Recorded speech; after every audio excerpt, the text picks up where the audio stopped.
Bonjour à toutes et à tous. Je suis Alexandra Grzybowska, coordonnatrice de la Bibliothèque des Amériques au Centre de la francophonie des Amériques. Au nom du Centre, il me fait plaisir de vous souhaiter la bienvenue à cette deuxième édition de Noir Amérique. Devant le grand succès que cette série a connu l'an dernier, plus de 1000 personnes de 4 coins du continent ont répondu à notre invitation. Donc, nous avons pensé qu'il fallait continuer ces entretiens. Aujourd'hui, nous lançons cette deuxième édition avec Madame Gisèle Pineau, autrice phare de la littérature antillaise. 3 rencontres sont prévues ce mois-ci. Ce programme est présenté par le Centre de la francophonie des Amériques. Je tiens à remercier très chaleureusement nos collaborateurs qui soutiennent ce projet.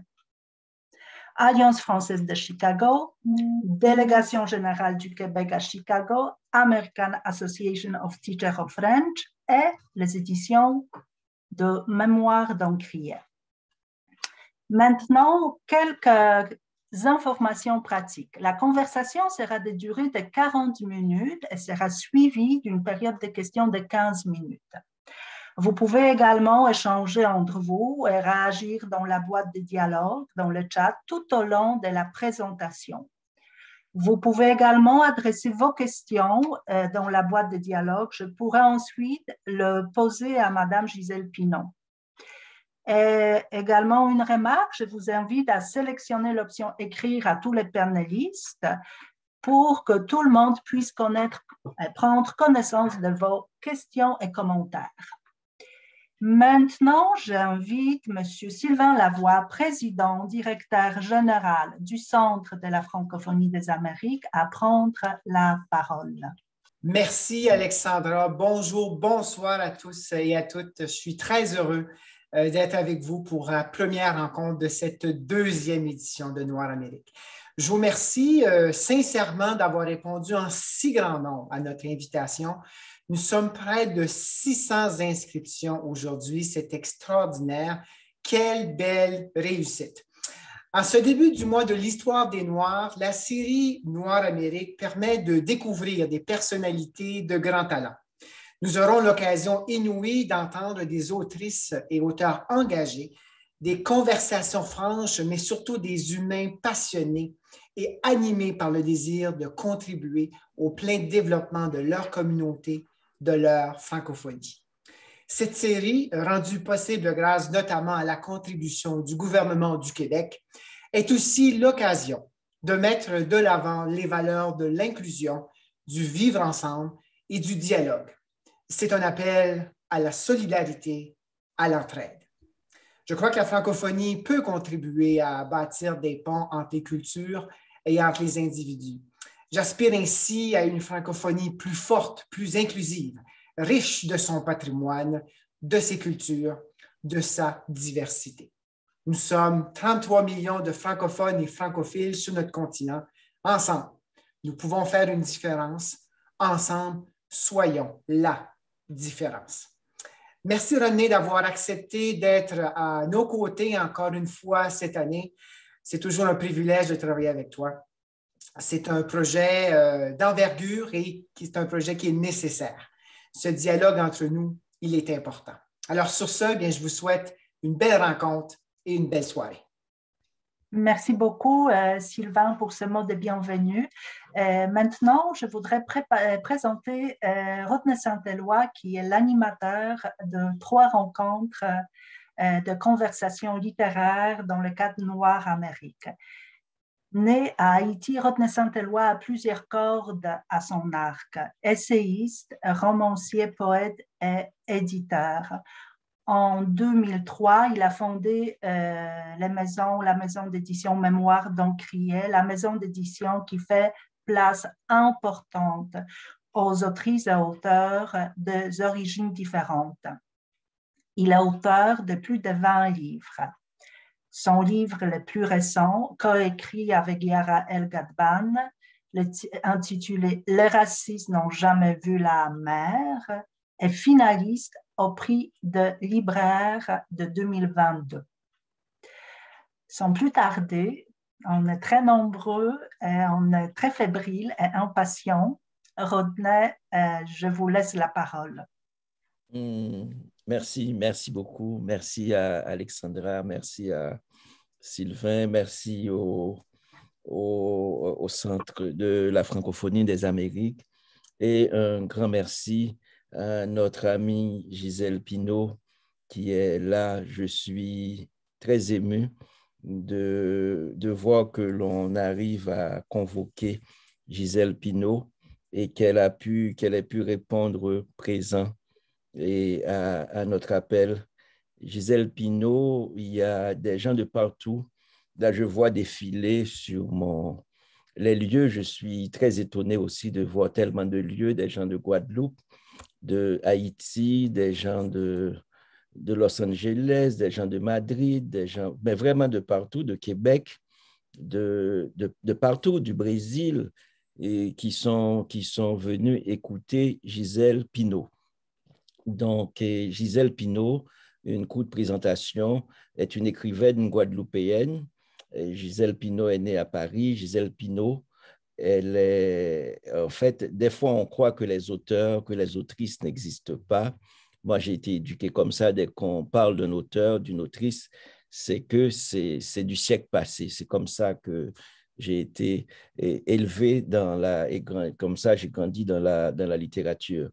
Et dans la littérature antillaise, quand je grandissais, il y avait de grands noms, de grands auteurs. C'était souvent des hommes. C'était des auteurs qui sont tellement grands, ça écrase un petit peu tout. Et leur puissance nous fait souvent sentir que nous étions tellement, tellement petits. Puis un jour, il y a un nom de femme qui a surgi. J'étais, je crois, à la Martinique. Et puis, j'ai appris qu'il y a une jeune femme qui a remporté un prix. C'était le prix Carbet de la Caraïbe. Et j'avais une certaine joie, mais c'était une joie vraiment immense. J'étais jeune, j'avais envie d'écrire, j'avais commencé à écrire, j'écrivais de la poésie. Et je m'identifiais à cette jeune femme qui avait remporté ce prix. Je pensais que ce prix, c'était pour les grands. Et il y a une toute jeune femme, et on me l'a présentée comme une jeune qui a remporté ce prix-là. Et j'ai découvert ainsi que cette jeune femme s'appelait Gisèle Pineau. Et j'ai lu son livre. Et depuis, j'ai côtoyé Gisèle Pineau dans les salons, j'ai suivi tout ce qu'elle fait avec un peu de timidité, parce que je demande au public, à ces gens qui sont partout, de me pardonner si cette présentation ressemble à un exercice d'admiration, mais j'assume cette admiration pour Gisèle Pineau. Je vais commencer par dire bonjour et merci à Gisèle Pineau. Dire aussi en créole, Gisèle, comment oublier Gisèle? Ça qui passe, Gisèle. Ensuite, dire officiellement qu'il faut lire Gisèle Pineau et que Gisèle Pineau, en tout honneur, en tout respect, est l'autrice d'une œuvre fondamentale et qui mérite tout notre respect. Cette œuvre est déclinée en une vingtaine de romans, une dizaine de prix, mais aussi Gisèle Pineau, c'est une vie ou des vies, des enfants, des amours, des exils, des joies, des larmes, des passions, des chansons, des folies. Merci Gisèle d'être parmi nous. Merci d'être celle que tu es. C'est une déclaration d'amour, Gisèle. Merci à toi, Rodney. Je salue toutes les personnes qui vont participer et qui vont écouter notre petite conversation. C'est un honneur pour moi d'être l'invitée ce soir. Voilà, je connais Rodney depuis de très, très nombreuses années, en effet, et nous avons beaucoup à partager. J'ai eu la chance de pouvoir publier chez toi dans une anthologie, Le plaisir au féminin. C'était Léonora Miano qui avait rassemblé de nombreuses femmes et j'ai écrit une nouvelle dans Volcanique. Voilà, donc merci. Et moi, je suis aussi intimidée, mais bon, je vais t'écouter, je vais répondre à toutes tes questions. Merci beaucoup, Gisèle. On va commencer par, par le commencement, c'est que tu es là à Marie-Galante, tu es chez toi. Est-ce que tu peux nous parler dans ton œuvre, la géographie, elle est importante et cette île qui est à toi, c'est comme ton paradis et dans ton imaginaire, l'île se décline souvent en archipel. Donc, dis-nous, il y a des gens qui sont partout, dis-nous où tu es, qu'est-ce que tu sens, si la mer est tout proche de toi, comment tu écris là où tu es. Oui, bon, alors je vis à Marie-Galante depuis une dizaine d'années maintenant. Je ne suis pas apparentée à des Marie-Galantais. Mes parents sont de la Guadeloupe et moi-même, j'ai grandi dans la banlieue parisienne parce que c'est la grande histoire de France qui a rejoint une petite histoire d'une famille guadeloupéenne. Et cette grande histoire commence avec la Seconde Guerre mondiale, lorsque mon père s'engage dans les forces françaises libres et va rejoindre le général de Gaulle en France pour combattre le nazisme. Alors, à l'issue de la Seconde Guerre mondiale, mon père décide de faire carrière dans l'armée française. Et c'est pourquoi mes frères et sœurs, moi-même, nous naissons à Paris. Voilà comment je suis devenue cette petite Guadeloupéenne née à Paris. Et j'ai grandi dans une banlieue parisienne. Mais j'avais la chance d'avoir auprès de moi ma grand-mère Julia, complètement créolophone. Elle ne savait pas écrire, elle revenait de sa campagne de routier à Capesterre-Belle-Eau. Euh, et cette grand-mère m'a dit, m'a convaincue que j'avais un pays qui était la Guadeloupe et que je ne devais pas me morfondre dans cette grisaille et dans le racisme ambiant, que je devais espérer retourner un jour en Guadeloupe, comme elle-même priait tous les soirs pour retourner en besoin ou tourner à case en moins, en pays en moins. Un bon Dieu, aidez-moi à retourner à case en moins, en pays en moins. Et moi, je vivais auprès de ma grand-mère un exil par procuration. Je ne me sentais pas chez moi dans cette France des années 60, puisque moi, je suis née en 1956. Et le racisme était complètement euh, détendu, les gens étaient ouvertement racistes à cette époque-là. Les formes du racisme ont bien changé depuis, mais c'était intolérable, c'était quotidien, des injures, un racisme qui était là. Voilà, et il fallait l'accepter parce que j'étais différente, j'étais la seule noire de ma classe et mes frères et sœurs et moi-même, nous étions dans cette école les seuls noirs. Alors, j'ai parlé tout à l'heure de ma grand-mère Julia, de ce retour rêvé et espéré.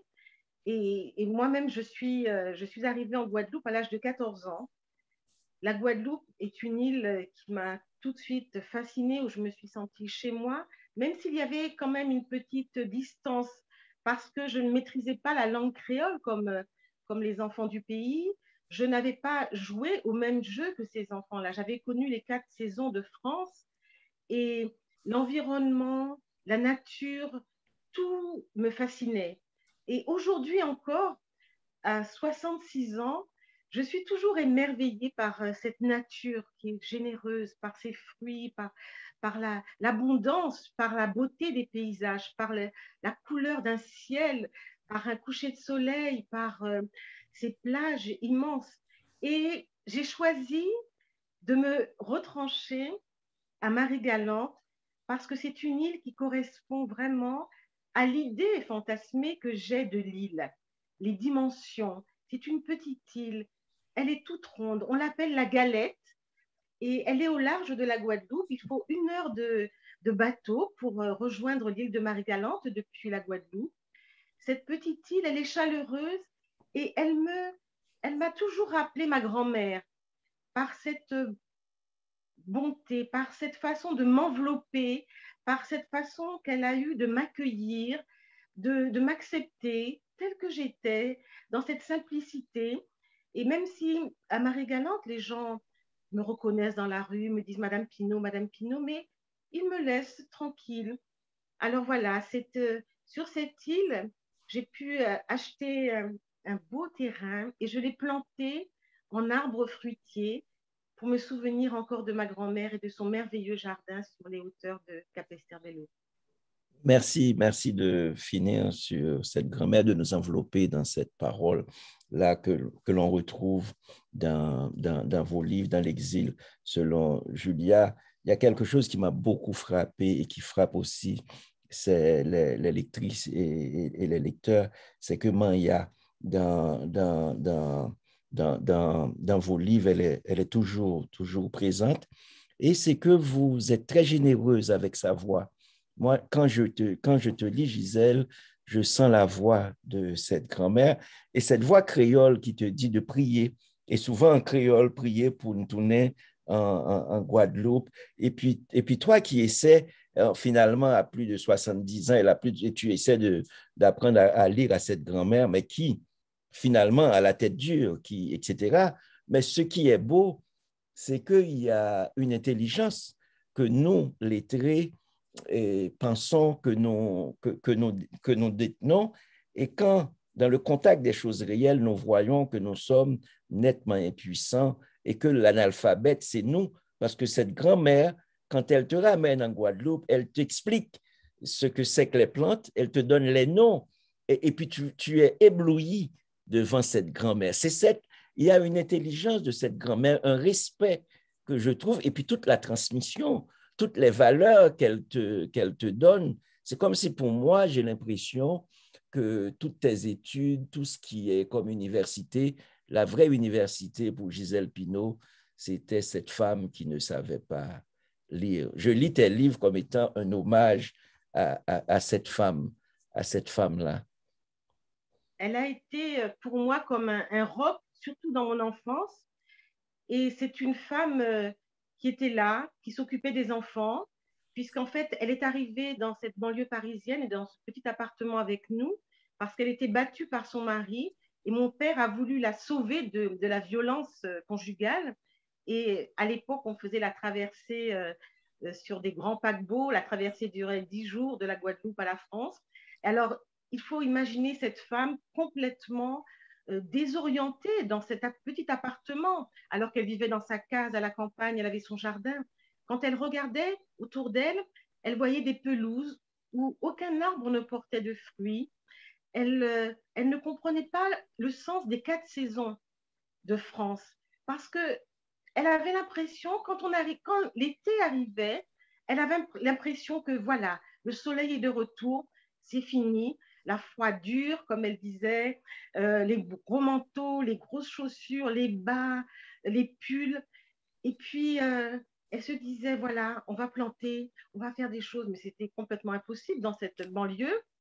Et ma grand-mère Julia m'a appris vraiment comment regarder l'autre. C'est ce qu'elle m'a appris. Parce qu'il faut dire que du haut de mes 10 ans, j'étais très arrogante quand mon père m'avait chargée d'éduquer ma grand-mère, de lui apprendre à lire et à écrire. Elle avait sa petite ardoise et moi, je me sentais bien supérieure à elle puisque je savais lire et écrire. Et je me souviens de cette craie qui se cassait sur l'ardoise parce qu'elle ne pouvait pas la domestiquer, cette petite craie qui était très rétive. Et je disais, mais c'est facile, Maya, quand même. C'est facile d'écrire ça. Tu peux écrire ton prénom quand même. Et elle me disait, tête en moins, trop raide, petite en moins, on ne peut pas écrire, on peut pas ça écrire, on peut que ça écrire. Et cette même grand-mère, je me souviens d'un jour où nous étions devant la télévision en train de regarder un documentaire et d'un seul coup, j'ai vu une gravure avec des noirs enchaînés, une colonie de noirs enchaînés comme ça, entravés, et il y avait un homme blanc qui tenait un fouet. Et j'ai demandé à ma mère, mais qu'est-ce que c'est? Qu'est-ce que c'est? Pourquoi? Et ma mère m'a répondu, c'est le passé, c'est fini, ne t'inquiète pas. Ma grand-mère, dans le secret de notre chambre, puisque nous partagions la même chambre, m'a raconté ce que sa grand-mère lui avait raconté sur l'esclavage. Alors, quand tu parles de transmission, c'est ce savoir-là qu'elle m'a transmis.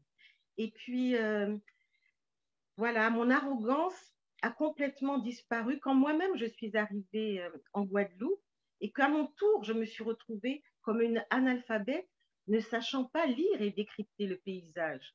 Je ne savais pas ce qu'était un avocat, une mangue, des princitaires. Je ne savais pas. Mon père nous envoyait chercher du manger lapin, comme on dit en Guadeloupe, puisque mon père élevait des lapins. Et moi, je ne reconnaissais pas les feuilles. Je ne savais pas. Une fois, j'avais ramené des feuilles qui étaient un poison. Mon père avait déclaré que je voulais tuer ces lapins. Mais j'étais dans un monde inconnu. J'avais laissé cette France, voilà, j'avais mon accent parisien et je débarquais dans cette Guadeloupe, le pays de ma grand-mère.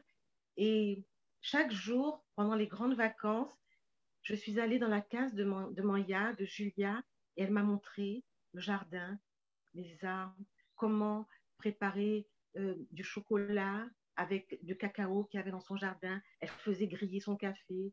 Et l'humilité est arrivée vraiment là pour moi. Et je me suis dit, à ce moment-là, plus jamais je vais me sentir supérieure à quelqu'un. Plus jamais je vais juger simplement avec ce que mes yeux voient. Et c'est ce que ma grand-mère m'a enseigné. C'est beau, plus jamais je me sentirai supérieur à quelqu'un. Et je pense que c'est intéressant, mais on le sent, Gisèle, dans toi, dans tes gestes, dans tes actions.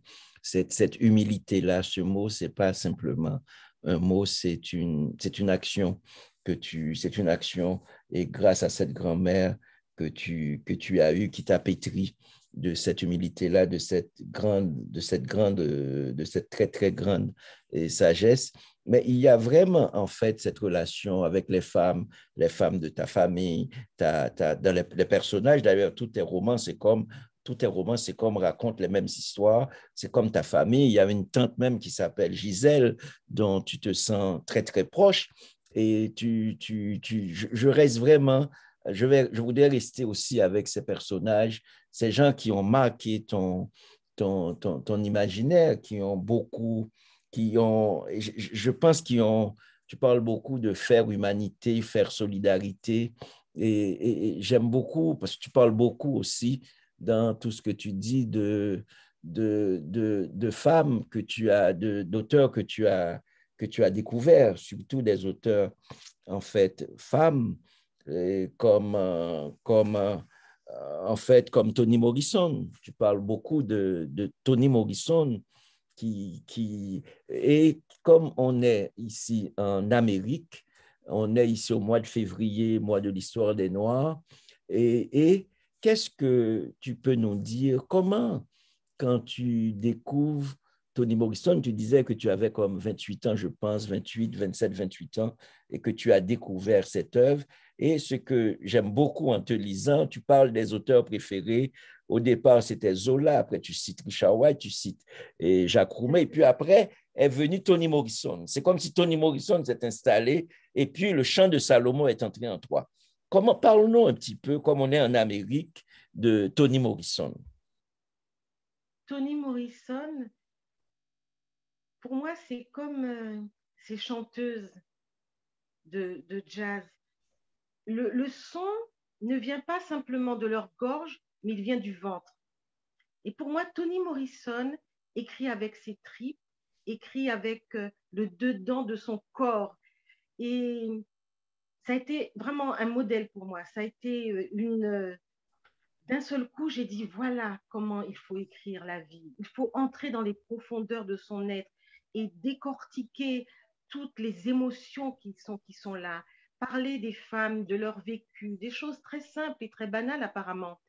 Et la chanson de Salomon, cette famille, ces êtres qui se cherchent, qui se trouvent, qui se perdent, c'est la vie. Et écrire des romans qui ressemblent à la vie. Souvent, on me dit, mais Gisèle, cette histoire, elle est vraie.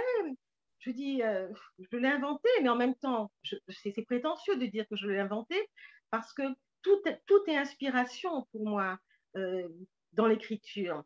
Alors, je vais puiser aussi bien dans ma propre famille, dans les figures de femmes, de mères, de grand-mères, de tantes, Et tout à l'heure, tu évoquais mon prénom, et ce prénom que je porte et que j'ai hérité de ma tante Gisèle, c'est une histoire terrible que je raconte dans un de mes livres qui s'appelle Mes 4 femmes, où je raconte le destin de cette Gisèle qui est morte à 27 ans.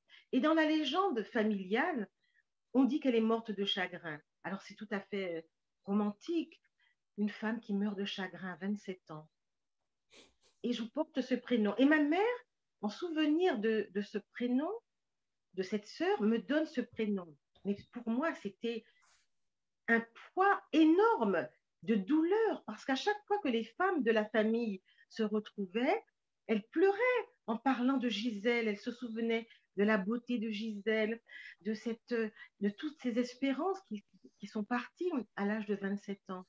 Alors, il y avait chez ma grand-mère maternelle des portraits de famille en noir et blanc, à l'encre de Chine, comme ça, retouchés à l'encre de Chine par les photographes de l'époque. C'était encadré, c'était en plâtre, mais c'était encadré, recouvert de peinture dorée. Et à chaque fois qu'on m'appelait Gisèle, que j'entendais ce prénom, je ne savais pas si on parlait de moi ou de la grande Gisèle défunte. Et donc, voilà, ce mystère, mourir d'un chagrin d'amour. Alors, voilà une source d'inspiration incroyable pour un écrivain. Pour un écrivain en herbe, voilà, comment on peut se laisser mourir de chagrin. Alors, des figures de femmes, elles sont multiples pour moi. Il y a la figure de la femme forte, tellement forte, qui est ma grand-mère, et en même temps d'une complexité incroyable. Parce que qu'est-ce qu'elle voulait quand elle priait? Elle voulait retourner auprès de son mari, qu'on appelait le bourreau, parce que tellement il la battait. Alors, moi, j'étais en colère. Je dis, mais comment on peut... il te battait, pourquoi tu veux retourner auprès de ton mari? Eh bien, parce que emmaillé devant Bondier, emmaillé devant Bondier, emmaillé en mairie à Capestebello, et sa place, pour elle, sa place était auprès de son mari. Alors, c'est ce que j'aime, c'est que il n'y a pas les bons d'un côté, les méchants de l'autre, il n'y a pas les femmes potomitans et puis les prostituées. Il y a des femmes avec différentes facettes. Et c'est ce qui me passionne et c'est ce qui me pousse à écrire et à raconter et raconter encore des histoires de femmes. En 1998, on commémorait les 150 ans de l'abolition de l'esclavage aux Antilles françaises et en France. Et j'ai voulu écrire un livre spécifiquement consacré aux femmes parce que je savais que des historiens s'empareraient bien sûr du sujet de l'esclave, mais je ne voulais pas qu'on parle de l'esclave, des êtres humains réduits à l'état d'esclaves, déportés de l'Afrique. Je ne voulais pas qu'on parle des esclaves comme des silhouettes dans un champ de canne ou de coton, de café. Je voulais qu'on montre, qu'on voit l'humain, qu'on voit des personnes avec leur sensibilité, avec leur souffrance, avec leurs espoirs, et notamment les femmes. Il y a beaucoup de portraits de femmes dans ce livre, et ce livre est un peu comme une chambre d'écho où les voix des femmes du passé répondent à celles d'aujourd'hui. Et celles d'hier, celles qui ont été réduites en esclavage et déportées, interrogent les Guadeloupéennes, les Antillaises d'aujourd'hui. Qu'avez-vous fait de notre héritage? Qu'avez-vous fait de cette liberté que nous avons arrachée? Qu'avez-vous fait? Qu'êtes-vous devenue, vous, femmes de Guadeloupe, de Martinique, des Antilles? Est-ce que comment élevez-vous vos enfants aujourd'hui? Quels sont vos rêves? Comment vivez-vous l'amour? Comment vivez-vous la mort? Donc, c'était très, très important pour moi, en tant que femme guadeloupéenne, antillaise, de prendre ce sujet à bras le corps et de dire, voilà, il faut faire entendre la voix de ces femmes. Il faut qu'on les entende, et puis surtout, il faut qu'on les voit, il faut qu'on les sente. Alors, voilà, Toni Morrison, elle fait tout cela dans tous ses livres. Bien avant moi, pour moi, c'est le modèle d'écrivaine. C'est vraiment un modèle extraordinaire, d'une puissance incroyable. Et j'ai découvert ces livres à 30 ans. Mais je dois dire aussi que j'avais lu Simone Schwarzbach. C'était différent. C'était d'un seul coup une plongée pour moi dans ce monde créole. Approcher ce monde, le palper, entrer dans les chairs de la langue créole. C'était important pour moi. Mais mes premières lectures, comme tu l'as dit, c'était Zola, La France, des miséreux, et puis Richard White. Et je me suis complètement identifiée au personnage qu'on retrouve dans les livres de Richard White, parce que j'étais comme comme ces personnages, euh, j'étais noire dans un monde de blanc, et il fallait faire avec, il fallait affronter tout ça, il fallait accepter que les gens vous considèrent comme inférieur. Alors, c'est pour ça que j'écris, c'est pour ça que j'ai commencé à écrire à l'âge de 10 ans dans ma cité. Oui. À 10 ans, j'ai écrit mon premier roman. Et merci la vie de m'avoir donné cette chance, parce que l'écriture a été pour moi une vraie consolation, une bouée de sauvetage, un moyen de me raccrocher à la vie, puis de me faire des amis, puisque tous mes personnages étaient mes amis, tous mes personnages me faisaient vivre des aventures extraordinaires. Voilà. Merci Gisèle, merci de ta générosité. Tu parlais de Toni Morrison avec tellement de cœur, mais tu parles beaucoup aussi dans tes influences, dans les femmes qui ont marqué ton imaginaire. Tu parles beaucoup d'un livre que j'aimerais bien que les gens qui n'ont pas encore découvert ce livre vont dévorer ce livre. Et c'est Pluie et vent sur tes lumets miracles de Simone Schwarzbach, qui est un livre fabuleux, fabuleux pour moi, qui est... Donc, j'aimerais bien que tu... Parce qu'il y a de jeunes étudiantes partout, de jeunes étudiants qui nous écoutent. J'aimerais bien que tu dises comment tu as découvert ce livre, quel frisson que tu as découvert dans ce livre. Alors, on parle beaucoup du mouvement de la créolité qui est apparu selon la voie officielle au moment où Patrick Chamoiseau, Raphaël Confiant ont commencé à écrire en utilisant le registre de langue où on retrouvait le créole. Ceux qui étaient condamnés auparavant par les professeurs, dès qu'on mettait un petit mot créole, on soulignait, c'était souligné de rouge, et on disait créolisme, c'était comme si on avait lâché une injure. Et alors, c'était bon, Patrick Chamoiseau, il a son prix Goncourt avec Texaco, mais avant ça, dans les années 70, Simone Schwarzbach écrit Pluie et vent sur tes lumets miracles. Pluie et vent sur tes lumets miracles, c'est une pépite.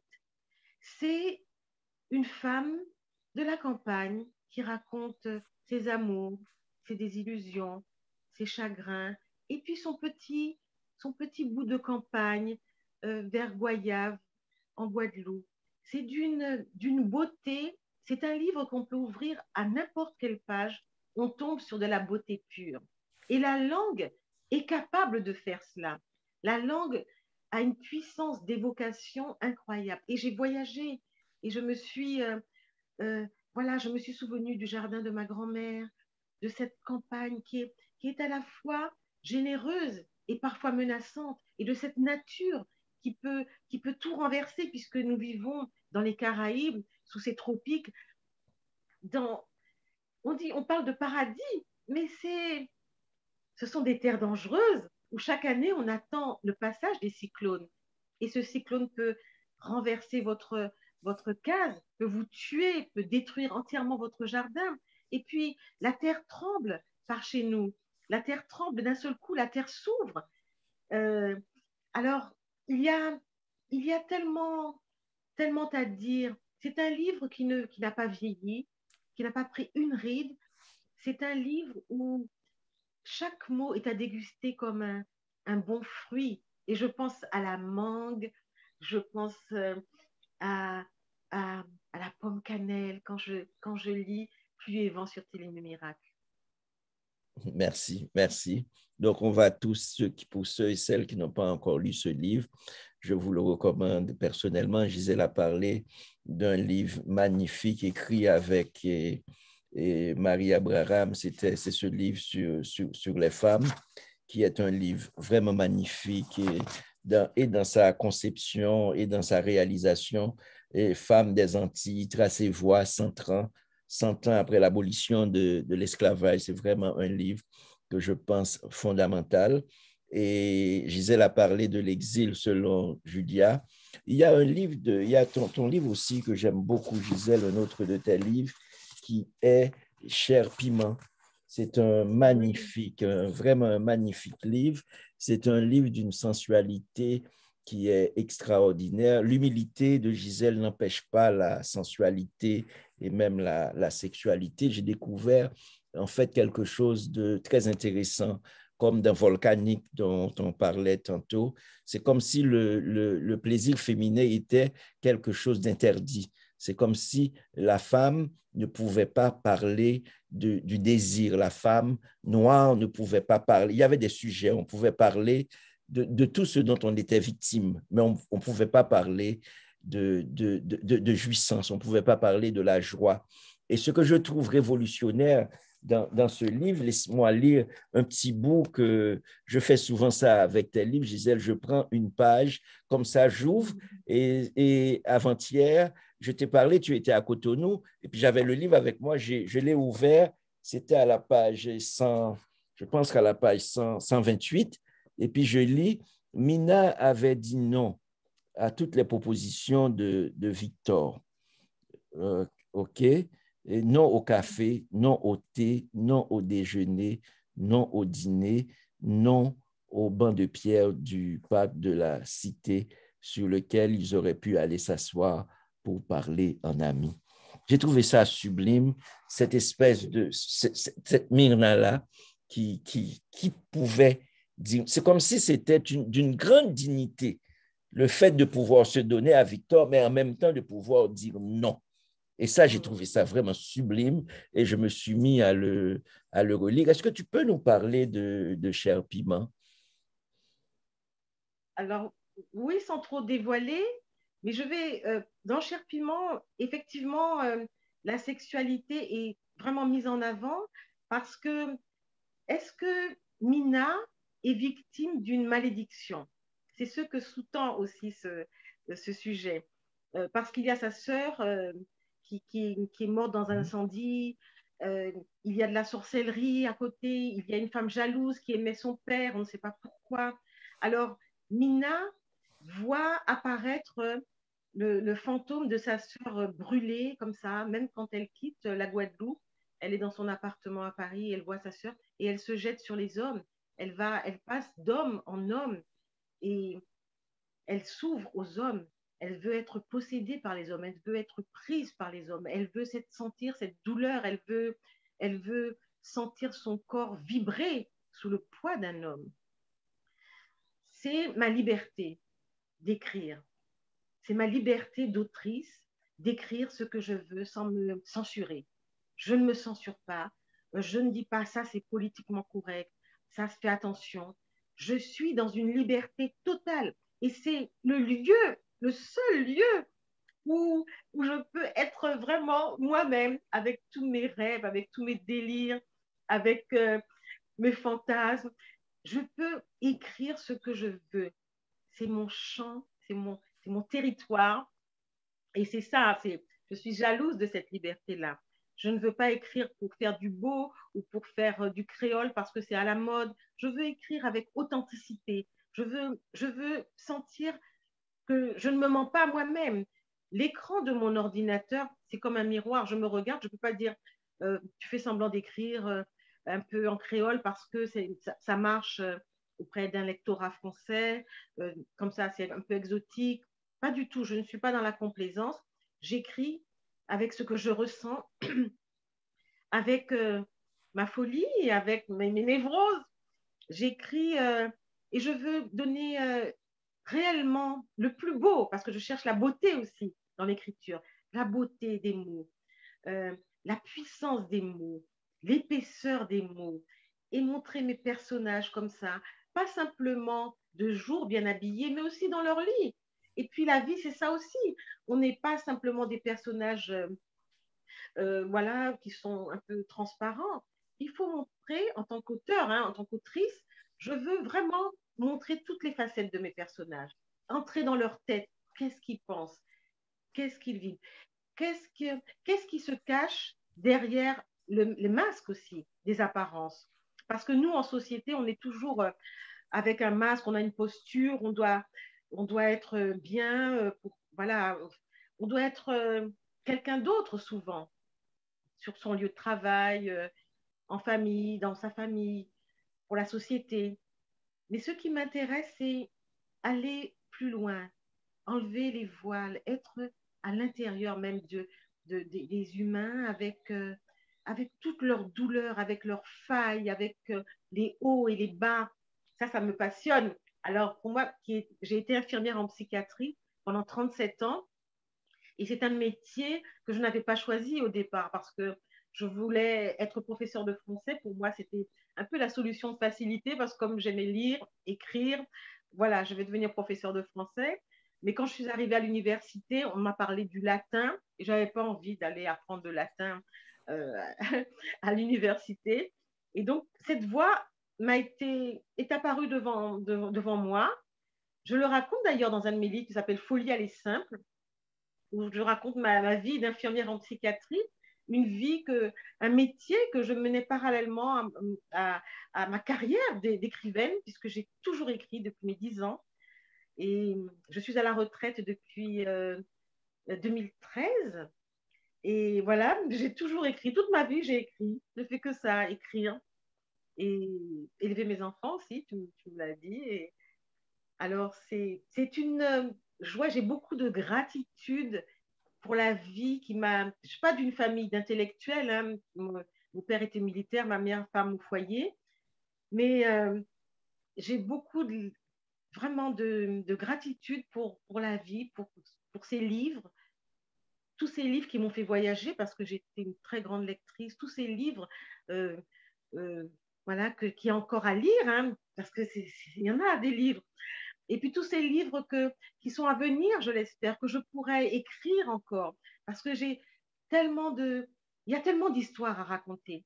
Vous savez, au début, quand je disais à 30 ans, quand je disais, bon, ben j'écris, j'envoyais des manuscrits à des éditeurs, on me disait, ah bon, mais tu vas écrire sur quoi? Qu'est-ce que tu vas raconter? Je dis, mais je vais parler des gens de la Guadeloupe, des gens qui ont connu l'exil. Je veux parler de... Et on me dit, ah bon, mais qu'est-ce que tu crois que c'est intéressant? Je dis, mais à partir du moment où on se trouve avec des êtres humains, il y a des histoires à raconter, il y a 1000 histoires à raconter. Et il y avait à cette époque-là, dans les années 70, un peu de l'auto-dénigrement. Les gens n'imaginaient pas qu'on pouvait écrire des histoires extraordinaires, passionnantes sur les Antilles. Et d'ailleurs, quand le livre de Simone Schwarzbach est paru, elle a été vilipendée et très critiquée par certains, disant comment elle peut écrire comme ça, avec ces mots, avec ces mots créoles. Elle a été vraiment décriée, vraiment, et ça l'a vraiment meurtrie. J'embrasse Simone si elle écoute et je lui dis toute mon amitié. Elle a été une des premières à parler avec le pays et avec la langue créole et de mêler le français au créole et de faire que ce soit un langage complètement réinventé et d'une beauté stupéfiante. Merci Gisèle, tu nous as parlé en fait, au début de l'enfance de racisme et je pense à cette jeune petite, à cet enfant qui est qui est en classe et qui est gauchère et qui est avec sa maîtresse la maîtresse d'école et la maîtresse d'école qui va être étonnée de voir que cette petite fille, elle est intelligente, elle écrit et elle sait écrire. Donc, c'est vraiment, en fait, je pense toujours à ça parce que je lis aujourd'hui encore des histoires qui se ressemblent. Je ne sais pas si tu as vu le dernier documentaire d'Alain Mabanckou, Noir en France. Il y a vraiment des recoupements avec toi, avec ton enfance. Et c'est très contemporain, ça se passe là maintenant. J'aimerais savoir, Gisèle, pour les histoires de racisme, et qu'est-ce que toi tu racontes tu as raconté à tes enfants, ou qu'est-ce que toi tu racontes aux enfants aujourd'hui sur le racisme? Est-ce que tu penses que ces histoires-là sont les histoires que tu as vécues, est-ce que ce sont des histoires dépassées ou ce sont des histoires encore qui se reproduisent aujourd'hui, qui sont encore là? Le racisme d'aujourd'hui n'est plus tout à fait le même. Il n'apparaît pas sous la même forme, bien que certains ne s'en cachent pas et sont ouvertement racistes. On le voit d'ailleurs sur la toile. Mais ce n'est plus tout à fait politiquement correct. Bien sûr que j'ai regardé le documentaire d'Alain Mabankou. C'est édifiant et je me suis parfaitement reconnue. Et je connais des petits regards qu'on jette quand une noire va rentrer dans une pièce. Quand, voilà, je connais le petit frisson que peuvent avoir certains. Mais moi, je me bats contre toutes les formes de préjugés. Et ayant moi-même été victime de préjugés dans mon enfance, vraiment, je m'interdis d'être moi-même raciste. Le racisme existe, il faut le combattre parce que pour un noir, c'est pas évident d'avoir un appartement dans certains quartiers. Pour un noir, il y a des clichés qui sont attachés à ça. Il va faire venir toute sa famille. Ses repas, ça sent pas bon, ou ça va sentir à manger dans tout l'escalier. En fait, il y a un racisme aussi au niveau des professions, du travail. Moi, j'ai une expérience comme ça avec mon métier d'infirmière, où une patiente, au tout début de ma carrière, j'étais encore élève infirmière, euh, je faisais ma première injection intramusculaire et je suis arrivée avec mon plateau un peu tremblante et la patiente a dit pas la noire. Et les infirmières blanches qui étaient là m'ont dit eh ben, sors, sors. Bon, quelques années après, je me suis dit bon, peut-être que le but recherché était de soigner la patiente. Mais ce qui m'a vraiment fait du mal, c'est que après, lorsque les infirmières blanches sont sorties de la salle, elles ne m'ont pas dit, écoute, elles m'ont pas expliqué. Écoute, Gisèle, ce qui était important, c'était de calmer cette patiente. Bon, mais personne n'a dit, bon, c'est raciste ou quoi que ce soit. Et je me suis écrasée. Et je me suis sentie la pauvre noire qui, euh, voilà, qui est rejetée, comme toujours, quoi.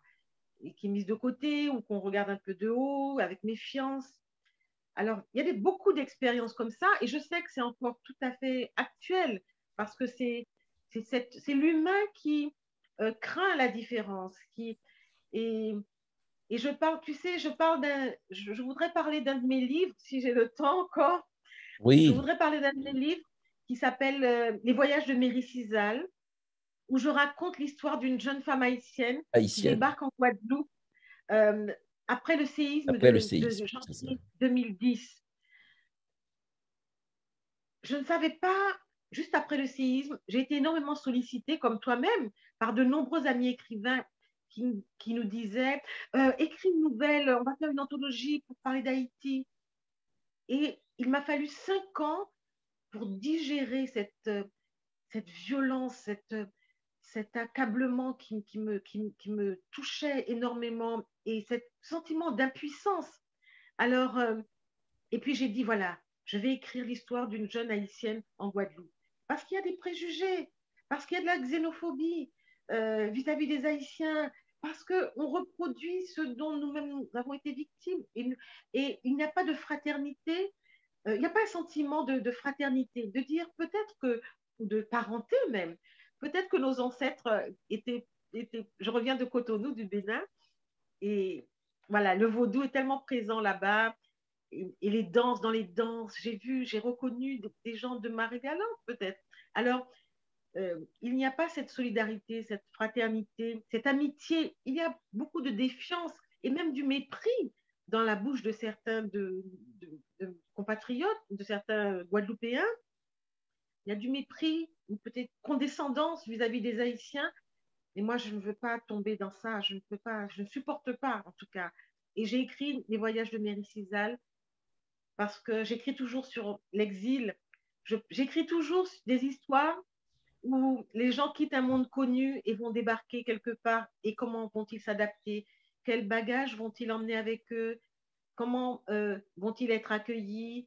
Que vont-ils apporter au pays, au nouveau pays? Alors ça, tout ça m'intéresse et tout cela fait écho à ma propre histoire, à l'histoire de ma grand-mère Julia, et puis à Adrienne Fidelin, mon dernier roman publié, où je raconte encore une histoire d'exil avec Adrienne Fidelin, qui a été une muse du célèbre peintre Man Ray, une muse guadeloupéenne, et c'était dans les années 30, et je me suis passionnée pour cette histoire que j'ai voulu raconter. En tant que Guadeloupéenne, je dis c'est moi qui dois raconter cette histoire. Merci Gisèle. Je termine avec tes mots. Je m'interdis d'être moi-même raciste. C'était vraiment du vaudou, Gisèle, toi qui connais bien le vaudou. Et puis tu dis quelque chose d'important aux jeunes qui veulent écrire. Tu dis, j'écris avec tous mes sens. Okay? Donc, je me laisse posséder par mes personnages qui veulent entrer dans le roman. J'écris contre les préjugés, contre le racisme. Chaque personne est un monde en soi, avec une langue, une cuisine, une culture. Tous les peuples sont riches et apportent à la diversité du monde. Donc, merci Gisèle. Il y a plein de gens de partout qui ont envie, comme moi, de te voir, de te parler et qui ont plein de questions pour toi. Je vais te laisser avec Alexandra avec les questions. Et merci de tout cœur, Gisèle, pour cette remarquable entrevue. Merci. Merci à toi, Rodney. Merci beaucoup, Rodney. Merci, merci pour tes questions très éclairantes qui nous ont permis d'entrer encore plus dans l'univers romanesque de Gisèle Pineau. Gisèle, merci. Hein? Merci d'avoir partagé vos secrets d'écriture, votre parcours tellement riche qui nous inspire. En tout cas, on sort vraiment grandi grâce à cette rencontre avec vous. Mais ce n'est pas fini. C'est pas fini, non, non. On a reçu plusieurs commentaires, plusieurs questions du public, mais par exemple, Dany Tremblay nous disait, nous avons envie de tout lire de vous, Gisèle. Donc, en effet, j'attire votre attention que plusieurs livres de Gisèle Pineau sont disponibles dans la bibliothèque des Amériques.com. Allez-y, découvrez-le. Donc, je vais commencer par la première question, que c'est Madame Dominique qui pose cette question qui concerne, entre autres, Cher Pimon. Pourriez-vous parler en tant qu'écrivain, qui est aussi une infirmière psychiatrique, comment vous voyez le rapport entre les explications scientifiques des maladies psychiatriques et les explications telles que la possession et la sorcellerie? Oui, effectivement, quand je suis arrivée en tant qu'infirmière en psychiatrie formée à Villejuif, dans la région parisienne, j'arrive avec mon diplôme d'infirmière en psychiatrie, mais dans l'hôpital où je travaillais, on ne parle pas du tout de possession. On ne parle pas de ça. Il y a des médicaments, on parle de psychose, de névrose, on parle d'angoisse, on parle de schizophrénie, mais on ne parle pas du tout de possession. En 1980, je suis mutée en Guadeloupe dans un hôpital psychiatrique et là, je découvre un tout autre monde.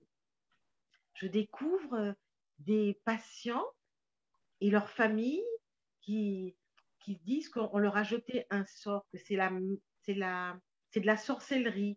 Et je découvre des patients qui consomment des breuvages réalisés par des sorciers ou des galettes à fées pour soigner le mal, un mal qui est envoyé, comme on dit, un mal qui est invisible et qui provient souvent de la jalousie d'un voisin ou de la jalousie d'une femme, et la folie entre comme ça dans les corps.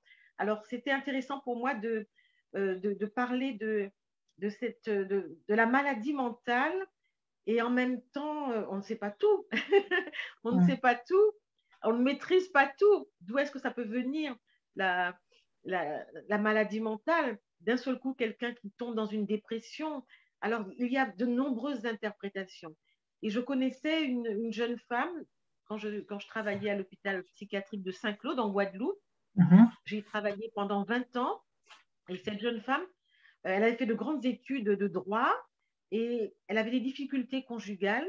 Et à un moment donné, elle m'a demandé de l'accompagner chez un gars des affaires, sorcier. Et moi, je suis restée dans le parking et elle est allée en consultation. On dit consultation. Et à son retour, elle me dit oui, euh, la personne, le voyant, m'a dit qu'il y avait des morts vivants sous mon lit, qu'il y avait une femme qui était jalouse à mon travail. Et elle m'a décrit ce que la sorcière ou la voyante lui avait dit. Et je me suis dit, mais heureusement qu'elle n'a pas décrit une femme noire, parce que cette fille très intelligente qui a fait de grandes études aurait pu penser que si elle avait décrit quelqu'un comme moi de ma carnation, elle aurait pu dire et être convaincue que c'était moi. Donc, même dans les milieux aisés, intellectuels, il y a ces croyances qui perdurent et qui viennent de très loin. Absolument.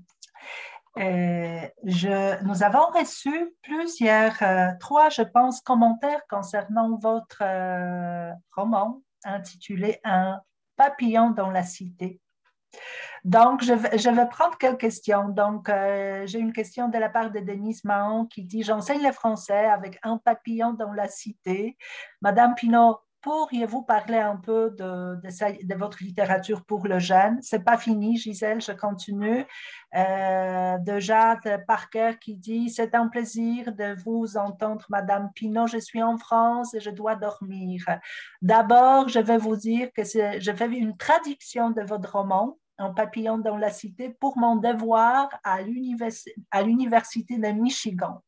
J'aimais le thème d'identité, de s'installer dans un nouvel endroit. J'espère que tout va bien pour vous, Madame Pinault. Donc, pour résumer, Un papillon dans la cité, c'est un roman jeunesse, mais c'est un roman pas uniquement jeunesse. Je pense il y a une autre personne qui nous dit qu'elle enseigne le français langue étrangère avec votre roman. Pourriez-vous nous éclairer un peu?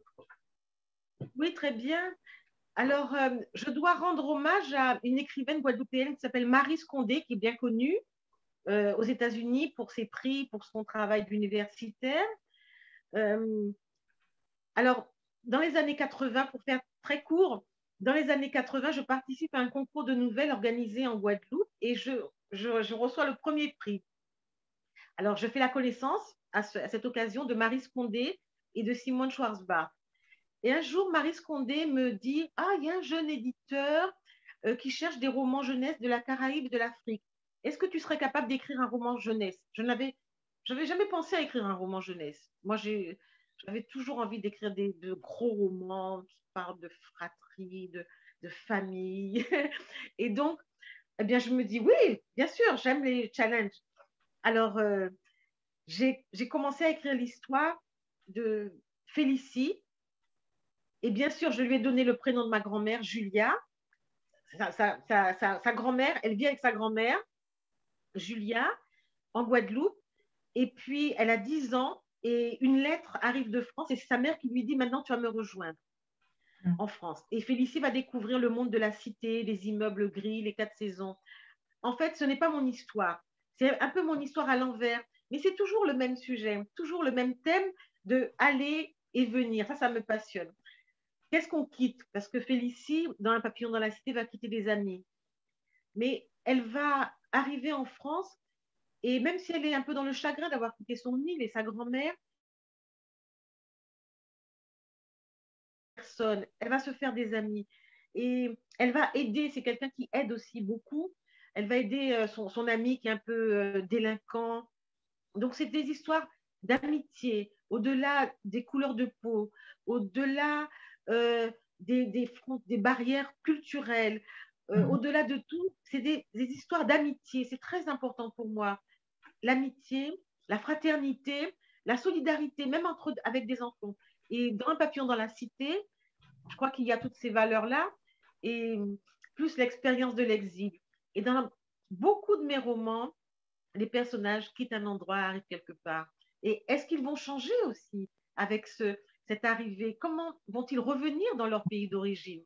Il y a tellement à écrire là-dessus. Donc, mais j'ai d'autres commentaires qui disent qu'il y a d'autres professeurs qui travaillent avec votre roman, donc ça veut dire qu'on peut le prendre également et le proposer aux adultes, n'est-ce pas? C'est une histoire atemporelle qui concerne tout le monde, qui parle de la solitude, de l'immigration, de la recherche de l'identité. J'avais reçu beaucoup de courriers, enfin, je continue à recevoir puisque ce livre est toujours étudié dans les écoles et puis il voyage beaucoup aux États-Unis dans les universités où des gens me disent « Ah, ma grand-mère est chinoise, mais c'est la même chose, vous racontez la même histoire. J'étais élevée par ma grand-mère et puis un jour, j'ai dû aller aux États-Unis où ma mère était installée. » Donc, ça peut être une grand-mère bretonne et sa mère est partie à Paris. Ça peut être une grand-mère malienne ou sénégalaise et la petite fille va rejoindre ses parents qui se sont installés en France. C'est universel. Gisèle, je vais finir avec la dernière question qui concerne votre roman le plus récent intitulé Adi, Soleil Noir. C'est le roman qui a reçu le prix du roman historique en 2021 en France. Pourriez-vous nous parler, mais vraiment brièvement, de qu'est-ce qui vous a amené à l'histoire d'Adi Fridolin? Pourquoi vous vous êtes intéressé à cette histoire? Alors oui, j'aimais déjà beaucoup Man Ray et un jour j'achète Autoportrait de Man Ray où il raconte ses mémoires, ses souvenirs d'enfance et ce Paris des années 30. Puis la photographie, les artistes, tous ses amis peintres, plasticiens, poètes comme Paul Éluard, Pablo Picasso. Enfin, c'est un monde où apparaissent également, à cette même période, le mouvement de la négritude. Et puis, c'est l'entre-deux-guerres. Joséphine Baker, Voilà. les sacrées reines de la nuit dans les années folles. Et puis, je lis Autoportrait de Man Ray et au détour d'une page, je tombe sur j'avais rencontré une jeune guadeloupéenne de la colonie française, voilà, et nous étions tombés amoureux l'un de l'autre. Alors, immédiatement, je suis allée sur Internet et j'ai vu une beauté, une beauté, une grâce, un sourire, un soleil. Et je me suis penchée sur son histoire et j'ai voulu raconter son histoire.